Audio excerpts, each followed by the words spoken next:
What's up, everybody? It's your boy Neighborhood Splash God, and today I have a pretty cool video. I am debunking Danco once again, and originally I was gonna do this, and then decided, I would do other videos besides debunks. But I have a recent subscriber. I know the last part of his name is Two Duel. That is a huge Midnighter fan and agreed with what I was saying in other Midnighter videos. So I decided I'll go ahead and go through with this one. So this is a debunk of 10 characters who can beat Midnighters. So we're going to go ahead and get into the first character mentioned, who was Deadpool. Starting off with Deadpool. So Midnighter has the ability to predict how a situation will happen before it starts. We've already established that. However, there are a couple stipulations for this to work. One of them is if the opponent has no idea what they will do next, then neither will Midnighter. We saw this with a confrontation with the Joker, when he was unable to get any sort of reading on him. And there's arguably no one more unpredictable than Deadpool. Then you take that unpredictability and throw in Deadpool's impressive fighting skill and arsenal, and that will ensure that Wade will be able to injure him. And then Deadpool's healing factor is definitely far greater than Midnighter's, and will ensure that pretty much anything that Midnighter throws at him, Deadpool can heal from. With all that on his side, Deadpool will be able to claim the victory. Now, Deadpool, I've said this before, cannot beat Midnighter. Even though Deadpool is crazy, he still has a brain, which the Midnighter can analyze using his abilities. Plus, Midnighter is actually a superior fighter to Deadpool. Plus, he is faster, in my opinion, and stronger because he's been able to stagger people like Apollo, who's up there in the ranges of Superman. So yeah, I definitely think Midnighter can take him down. He's much more serious, much more efficient, and at least for the first initial fight, that first encounter, he could put Deadpool down. Now let's get into the second character he mentioned, who was Kitty Pryde. Kitty Pryde. Now, unlike Deadpool, Midnighter will be able to see Kitty Pryde's movements. However, she's got a power set that Midnighter just won't be able to counter, her phasing ability. Kitty can simply phase through all of Midnighter's attacks so that she can't be injured at all, and then partially phase her hand into him to knock him out. Or she could phase him partially into the ground and leave him there. Since two things can't occupy the same space at once, that's going to do some serious damage, and might be enough to actually override his healing factor. Of course, on the reverse side of this, Midnighter has actually shown that he's extremely manipulative in the past. He's actually able to manipulate people even with their powers. So he very well could manipulate her and defeat her, even though she's more powerful. But I still believe that Kitty Pryde will be able to claim a few victories because of her power. Okay, so he did admit Midnighter is definitely smart enough and good enough and manipulative enough to put down Kitty Pryde. So he kind of debunked himself for me. I really don't see Kitty Pryde being able to take down Midnighter. She's just not really that much of a fighter, like that gifted of a fighter. Yes, her abilities are, powerful and potentially could pose a problem for Midnighter, but he's going to know her abilities, so that won't be much of an issue. Now, let's go ahead and move on to Fantomex. Fantomex. Fantomex is a highly evolved and technologically advanced mutate. Starting out, he has Olympic level strength, speed, stamina, and agility. Fantomex is also an expert marksman and a highly skilled hand-to-hand combatant. But probably his greatest power is a form of telepathy that he refers to as a misdirection, which allows him to create realistic and immersive illusions on a variety of scales. His misdirection is actually even powerful enough to fool large numbers of people, and even the most powerful and experienced telepaths, like he's tripped both Professor X and Jean Grey with his illusions before. Midnighter actually has a vulnerability to psionic attacks, and going up against someone who's tricked powerful telepaths before, Fantomex should definitely be able to trap in an immersive illusion and defeat Midnighter that way. Alright, so for Fantomex, his biggest point was he thinks the illusion trick that Fantomex uses will be what ends Midnighter. This is absolutely wrong, because Midnighter's abilities gives him a built-in lie and trick detector that will let him see Fantomex when he's doing this, as well as he is superior to Fantomex in both skill and physical gifts. Now, when I say skill, I'm talking about the fact that Midnighter, even with his ability for precog slash reading another person's mind, without that, he bested Prometheus in a fight, and Prometheus has copied all of the fighting styles of the top DC heroes, like Batman, Green Arrow, all of them. And he bested Prometheus in one-on-one without his precog and battle reading. abilities. So yeah, he's definitely one of the most skilled fighters in DC. He's definitely up there now that he's DC. Originally he wasn't DC, but yeah, Phantom X, his ability won't work on Midnighter. In fact, the creator of Midnighter, the person that made him the way he was, had to bring in a character and change their DNA, like down to the DNA level, just to trick Midnighter, because appearance illusions don't work on him. Like Harry Tanner, who's like the Prince of Lies in DC, changed his appearance to resemble the leader and was trying to give orders to Stormwatch. And this man Midnighter was like, "Bro, that's Harry Tanner. Like, you can't fool me. Illusions, tricks don't work on me." So yeah, he definitely would see through this and take down Phantom X. So let's go ahead and move on to the next one. Darwin. Darwin is a mutant with the unique, incredible ability to evolve in order to survive anything.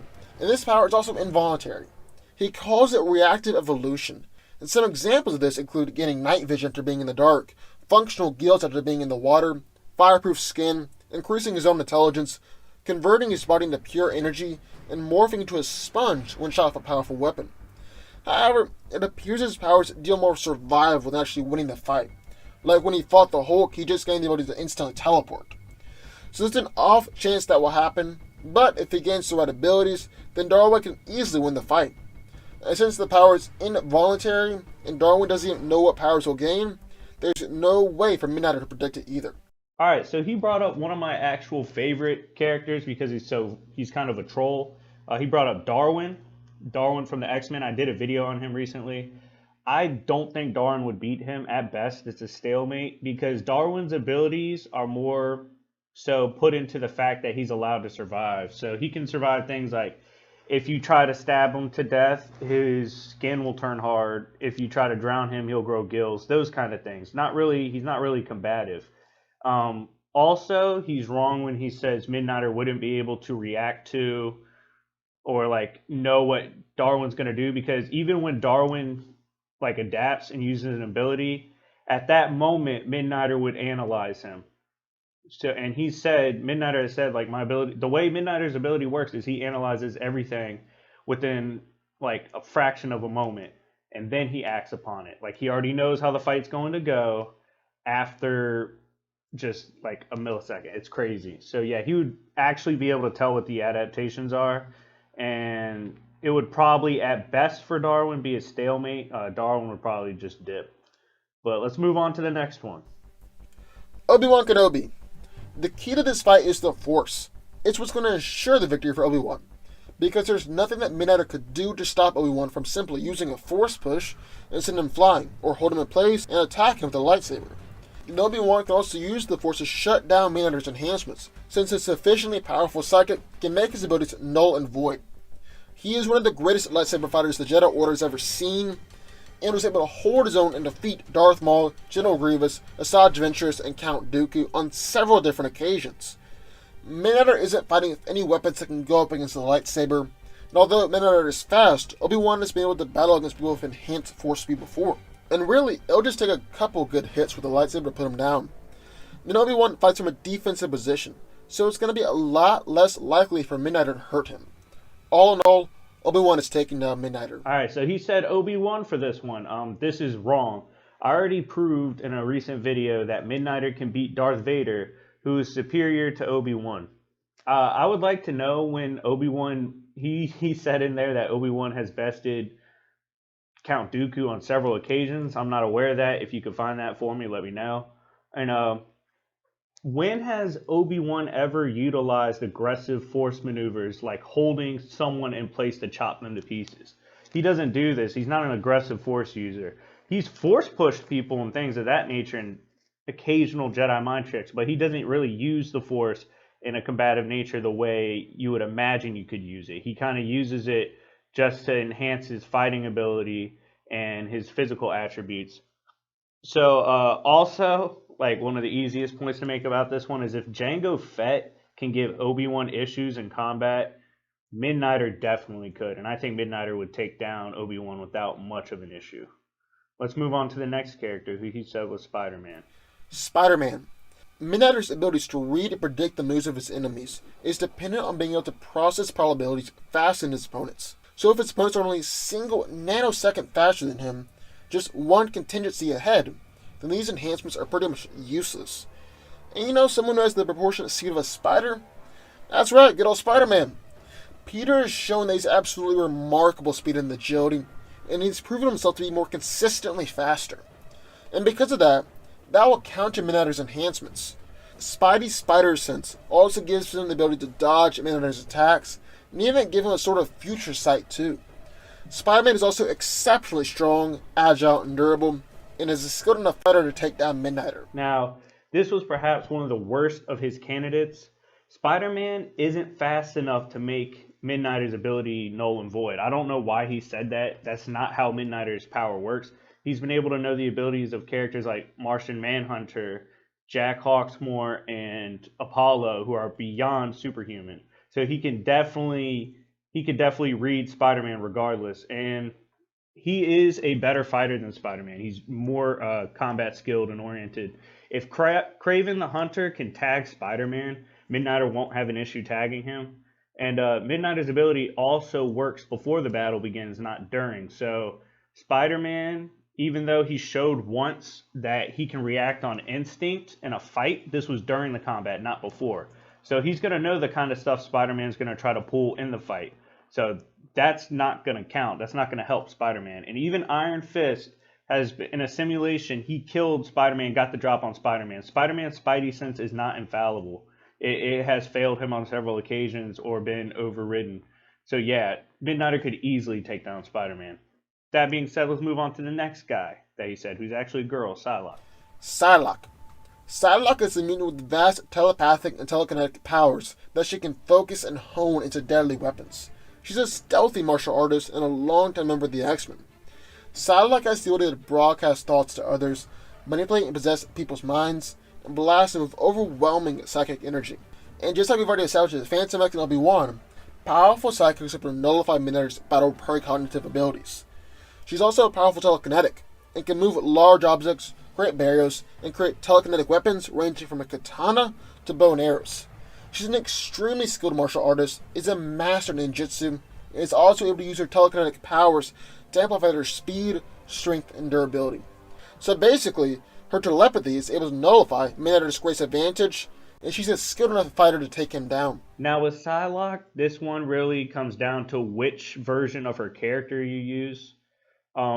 As far as fighting skill, Midnighter's superior to her regardless of the version, but like when I say this, her character, her power was actually unlocked, like her full potential, by Jean Grey.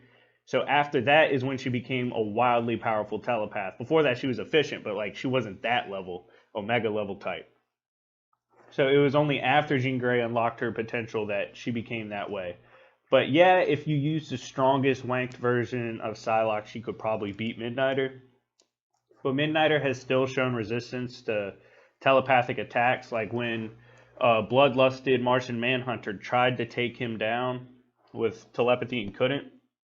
Also to note is that Danko has never used consistent versions of Midnighter. He's never made it clear which one he's using. Now, he uses feats from both Wildstorm and New 52.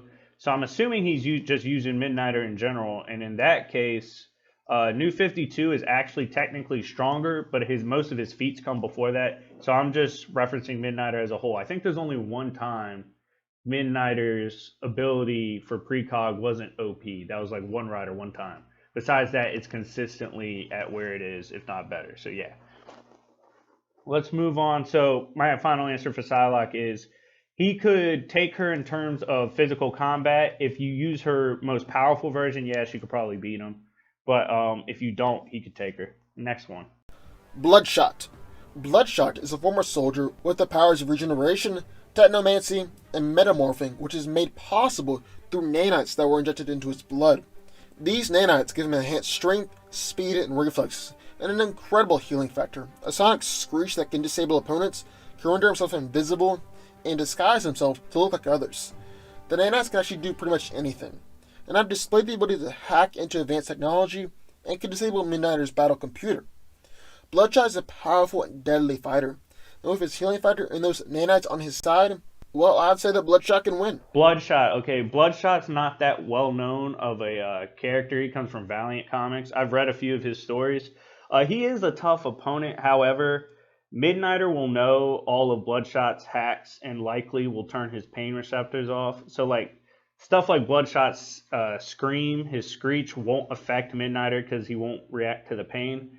And Bloodshot's been beaten down by a meta who had superior strength. And Midnighter has had the strength to stagger Apollo with a punch and draw blood from Etrigan the Demon. So I would think Midnighter could win the initial fight before a rematch due to the healing factor. So, like, Bloodshot does have a healing factor, and yeah, it'll kick in eventually, but kind of like Deadpool, I think Midnighter could win the initial fight, take him down, and then the next fight would start later when the healing factor kicks in. But the first fight, Midnighter would win. Let's move on to one of his other characters he mentioned, Domino. Domino. Domino is a skilled mercenary with the mutant ability to manipulate probability in her favor, giving herself incredible luck. She can subconsciously and psionically affect the probabilities and make things work in her favor and against the favor of others. Basically, this counters a lot of Midnighter's enhancements, because while he can see possible situations, Domino actually has the ability to manipulate these situations and make them work on her favor and against Midnighter. And there's really nothing that Midnighter can do about it. Then she's also an expert using firearms and is highly skilled in martial arts and hand-to-hand combat. This Domino pick, this was kind of silly of him. I don't know why he did this.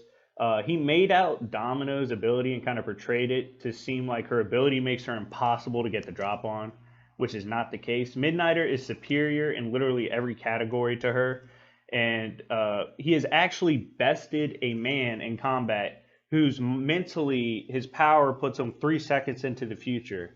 So he knows what Midnighter is going to do in the future at every moment, and Midnighter still beat him. So he would definitely not have an issue beating Domino, who uses luck to survive in battles. He's not going to have an issue with Domino. Let's move on to his last character, Constantine. And finally, we've got Constantine.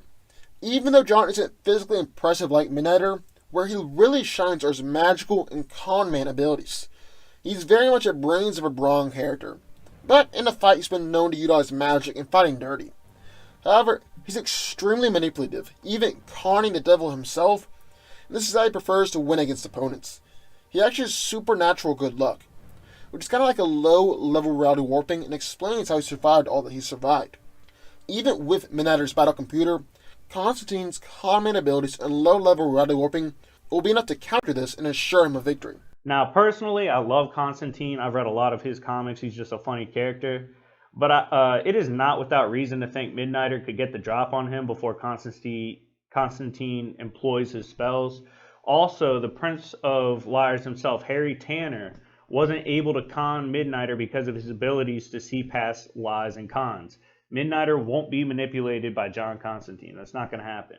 Also, the devil feat he used for Constantine was really overplayed by him because the only true omniscient in DC is the Presence, similar to the One Above All in Marvel. So not every god level character is omniscient in DC or Marvel. So no, that's wanked.